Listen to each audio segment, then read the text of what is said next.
Hey, this is Don the Idea Guy with another episode of Big Yellow Sticky, the podcast. If you've been following along, this is now my 6th day of recording what I'm calling a director's commentary to go with the visual posts that I put at bigyellowsticky.com, where every day I write a thought, some pithy remark, a sarcastic statement, striving to hit a creative insight. I write it with Sharpie on a 3x3 yellow sticky note, and I post that online for the world to see.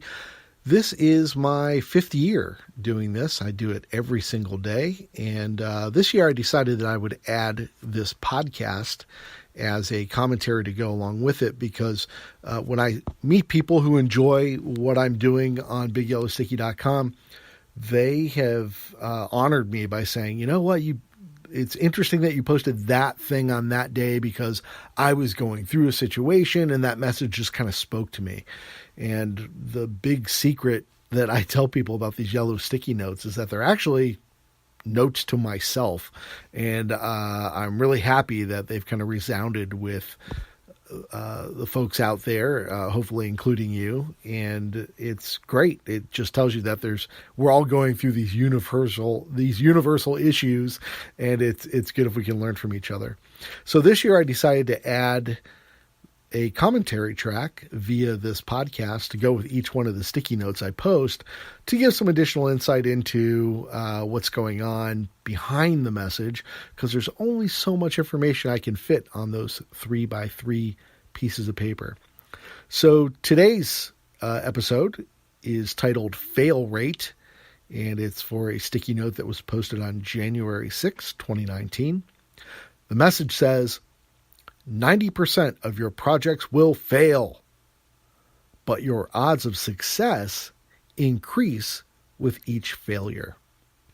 So, what's the story behind the note? The story behind the sticky? The short version of it is, your idea is probably doomed to fail. Odds are 90% of the ideas that you try to put into action will not work. That's wrong. That's wrong. It's probably more like 95% are going to fail. The other problem is that you won't know which 10% or 5% are going to work and which 90 to 95% are doomed to failure until you make the attempt. Crazy, right? Putting all that effort into an idea when the odds are so stacked against you. I mean, how many times are you willing to get punched in the gut? Am I right? What's the reward for failure? Failure doesn't help your attitude. Having a project crumble to bits doesn't give you a sunny disposition. Failure doesn't help your career. No employer ever ran a want ad seeking applicants who failed miserably. And failure doesn't help your wallet. Failed ideas do not earn you any money, and some of them can be quite costly. That's wrong. That's wrong. Failure does help your attitude. There's that famous story of Thomas Edison finding 1,000 ways the light bulb won't work. And that, whether it's true or not, that story gives you a model to follow for dealing with your own failed projects. This version of your idea may have failed, but the next one, and the next one, and the next one after that may not. And really, failure does help your career. A good employer knows that every day at work cannot be perfect. They also know that most people can handle a good day at work. Where's the challenge there? But what they don't know when they're interviewing somebody is how they will react and respond when they have a bad day at work.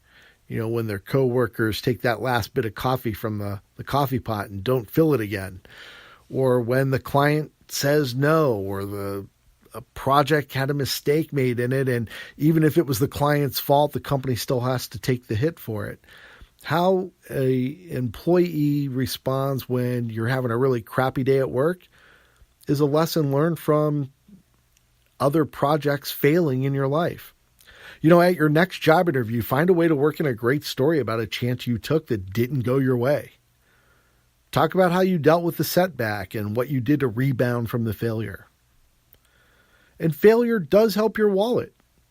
When an idea doesn't pan out and the failed effort to put it into action required an investment from you that is now lost, it stings. I hated it the first time it happened to me, but we learn from our mistakes. The next project finds us more frugal. We become more efficient and economical in allotting resources. We spend more time on the front end validating our idea with research and customer surveys instead of just jumping in and writing a blank check and spending money indiscriminately. Yeah, 90% of your projects will probably fail, but your odds of success increase with each subsequent failure. Every idea whose flame sputters out when you light the fuse brings you closer to setting off the fireworks of a big win. Hope that gives you something to think about. This has been Don the Idea Guy. You can find out more about me at dontheideaguy.com. Check out the other projects I'm working on. Sign up for my free Ideas for You mailing list. And visit BigYellowSticky.com to check out today's post that goes along with this audio recording, as well as the posts that go up every single day. There's a lot of content to check out from the last 4 years. And I do send out a daily email with the graphic and a link out to the podcast. That's free, delivered right to your email box, so you do not miss an episode. You can just go to BigYellowSticky.com and click on the link that says Get Sticky. And I'm going to get going. Thanks for tuning in, and I will talk to you tomorrow.